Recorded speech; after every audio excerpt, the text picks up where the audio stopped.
Shalom and good day all, and welcome to the Super Sons Fortress of Attitude, as today we cover the Dawn of DC Adventures of Superboy John Kent, not what Tom Taylor says it is.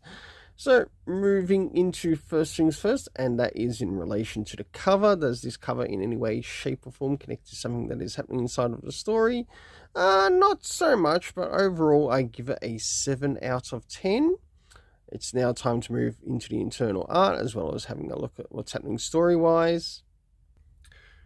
So I think for this, I might just go all the way throughout the story, as we start off with everything beginning in the area of the Hall of Justice and the Injustice Superman, with the imposter John Kent, which is Bendis Boy, and of course we have Cyborg and Wonder Woman here.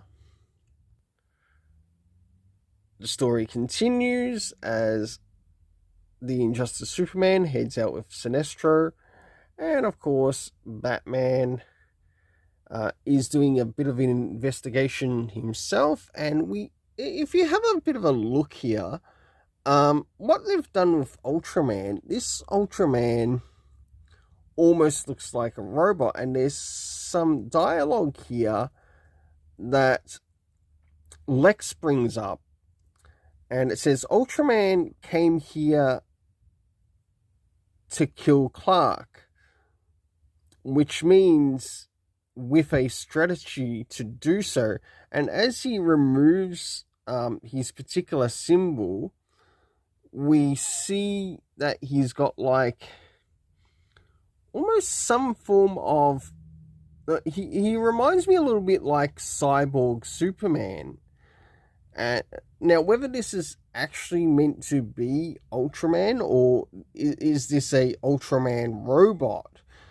And if this is actually a part of Ultraman's strategy to somewhat return into the story, this could be quite interesting. Of course, he brings across the information that there's something on his symbol which Batman might be able to use against this Superman in this Injustice universe. Of course, we have the great Mary Sue himself, Bendis Boy. And of course, a fight ensues. Nice to see his head get smashed in by Batman of this Injustice universe, and also taken down. Plus the terrible plot armor initiative, care of Tom Taylor. The story continues, but you gotta remember this is still the Bendis timeline, John Samuel Kent, which is not the Dan Jurgens John Samuel Kent. And we get a bit of a discussion. But if it's one thing I must bring up, though, even though, we have this discussion with the characters, there are things that he brings up from his universe which haven't occurred in this universe. And if anything, this story is creating a new Injustice timeline outside of the original Injustice. And I bring it once again, it's almost like what's going to be next?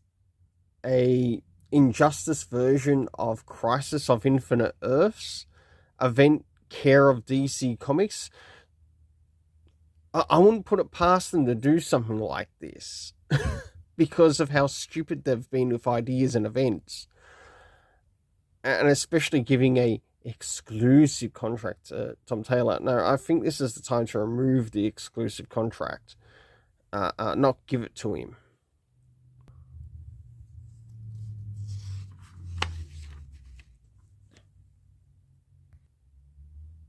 Of course, the talk continues between them,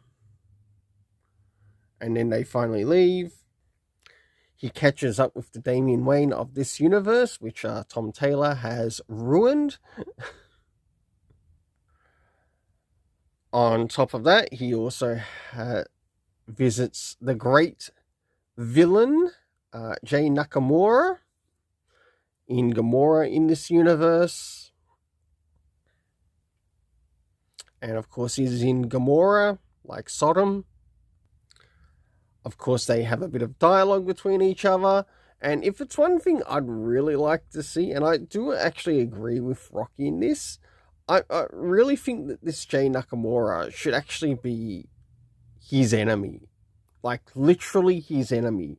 Like, have him be completely the opposite in character. Rocky from Comic Boom. And, yeah, okay, it would be... I understand the dialogue here, but what if after this dialogue, he contacts someone connected to the evil Superman? He explains this dialogue that he has, and by the time the next issue comes up, we have Injustice Superman giving this John Kent a bit of a beating because, well, in this case, Jay Nakamura would be one of his agents. And last but not least, we have this Damian Wayne, Robin, coming to take on Jay Nakamura. So, for the internal art, I give it a 7 out of 10. Now it's time to move into the area of the story. First things first, did we get any comic references? No, we didn't.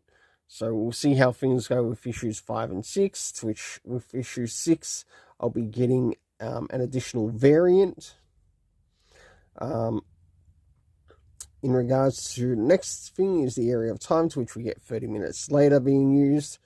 One thing that sort of did help pick this up a bit in regards to the story was actually having these key things. It was missing reference, though it could have probably used it at the beginning, maybe to make reference to issue 2 of this particular run.